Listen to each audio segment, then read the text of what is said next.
একজন নারী John F Kennedy বিমানবন্দরে এসে পৌঁছালেন। তার হাতে ছিল এমন একটি পাসপোর্ট যা পৃথিবীর কোনো দেশেরই নয়। বিমানবন্দর কর্তৃপক্ষ হতবাক হয়ে গেলেন যখন তারা সেই নথিটি পরীক্ষা করলেন। পাসপোর্টটি ছিল সম্পূর্ণ আসল ও সরকারি, কিন্তু তাতে লেখা ছিল দেশের নাম টোরেনা। অদ্ভুত ব্যাপার হল, টোরেনা নামে কোনো দেশ এই পৃথিবীর কোনো মানচিত্রেই নেই। এর থেকেও বিস্ময়কর হল, পাসপোর্টটিতে এমন অনেক দেশের ভিসা ছিল যেগুলো পৃথিবীতে আদৌ অস্তিত্বই নেই। ইমিগ্রেশন কর্মকর্তারা হতভম্ব। পাসপোর্টটি ১০০% বৈধ মনে হচ্ছিল।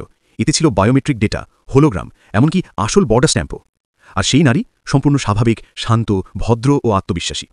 কিন্তু যখন কর্তৃপক্ষ তাকে জানালেন যে টোরেনা নামে কোনো দেশ নেই, তখনই তিনি থমকে গেলেন। চুপচাপ জিজ্ঞেস করলেন, আমি কি আমেরিকায় আছি? অফিসার উত্তর দিলেন, হ্যাঁ, এটি যুক্তরাষ্ট্র। নারীটি হঠাৎ ভয় স্তব্ধ হয়ে গেলেন। সবাই নির্বাক হয়ে দাঁড়িয়ে রইল।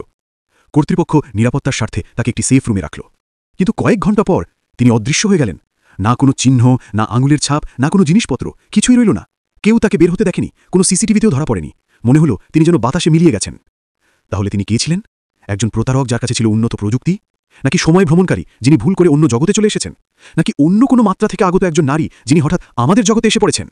কেউ জানে না। তবে একটাই সত্য, টোরেনার নারীর গল্প এখন ইন্টারনেটে ছড়িয়ে পড়ছে। আর মানুষ ভাবছে, যদি তিনি ভুল করে এখানে এসে থাকেন, তবে কি এমন আরও কেউ আছে?